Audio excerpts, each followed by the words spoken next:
नमस्कार। चलिए आज एक ऐसी दिव्य यात्रा पर चलते हैं जहां आस्था और प्रकृति का एक बहुत ही खूबसूरत संगम देखने को मिलता है। हम समझने की कोशिश करेंगे बद्रीनाथ धाम के आध्यात्मिक महत्व को। तो इस सफर में हम आगे क्या-क्या जानने वाले हैं? हम बद्रीनाथ की महिमा को इन 5 खास पहलुओं से समझेंगे। जानेंगे कि आखिर ये जगह इतनी पवित्र क्यों मानी जाती है।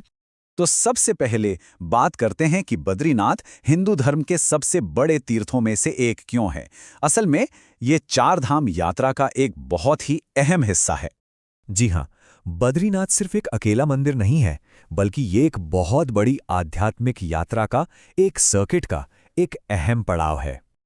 और यहाँ देखिए 4 धाम यात्रा में बद्रीनाथ के साथ साथ केदारनाथ, गंगोत्री और यमुनोत्री भी शामिल हैं।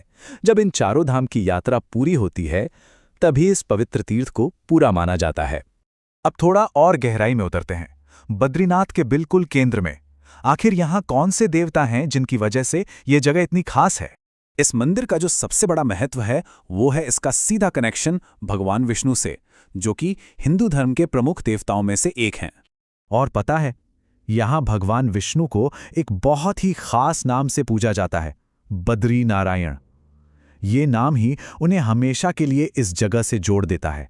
लेकिन बद्रीनाथ का जो रूप आज हम देखते हैं, क्या वो हमेशा से ऐसा था? नहीं, इसके पीछे एक महान संत का बहुत बड़ा हाथ था। हम बात कर रहे हैं 8वीं सदी के महान दार्शनिक आदि शंकराचार्य की। कहा जाता है कि उन्होंने ही इस मंदिर को फिर से खोजा, इसका जीर्णोद्धार किया और ये पक्का किया कि आने वाली सदियों तक ये भक्तों के लिए एक बड़ा केंद्र बना रहे। तो उनके योगदान को ना हम 2 हिस्सों में देख सकते हैं। पहला तो था मंदिर को दोबारा से बनाना, उसे उसकी पुरानी शान लौटाना, और दूसरा इसे वैष्णव परंपरा का एक बहुत ही महत्वपूर्ण सेंटर बनाना। अब बात करते हैं एक और कमाल की चीज की। यहाँ की जो कुदरती खूबसूरती है वो यहाँ की कहानियों से बिल्कुल अलग नहीं है, बल्कि उन्हीं में गुथी हुई है। सोचिए, ऊंचे ऊंचे हिमालय और उनके बीच बहती अलकनंदा नदी, इसी के किनारे बसा है ये धाम। कोई भी जब यहाँ पहुंचता है ना तो सबसे पहले ये नज़ारा ही उसका मन मोह लेता है। लेकिन यहाँ जो एक अजीब सी शांति मिलती है वो सिर्फ इन खूबसूरत वादियों की वजह से नहीं है। इसके पीछे एक बहुत ही दिलचस्प कहानी भी है।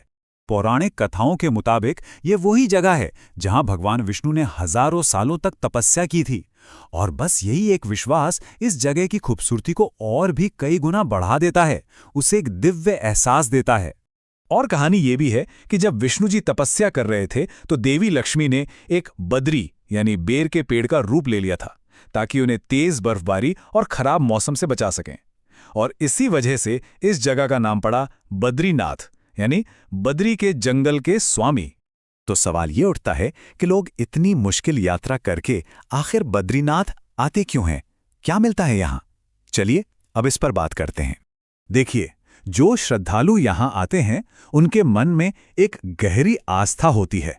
उनका मानना है कि इस यात्रा से उनके सारे पाप धुल जाते हैं और उनकी आत्मा को एक नई शुद्धि मिलती है। तो आप समझ रहे हैं, ये सिर्फ एक फिजिकल जर्नी नहीं है, ये मोक्ष की तरफ एक कदम है। मोक्ष यानी जन्म और मृत्यु के इस पूरे साइकिल से आज़ादी, जो कि एक परम आध्यात्मिक लक्ष्य माना जाता है।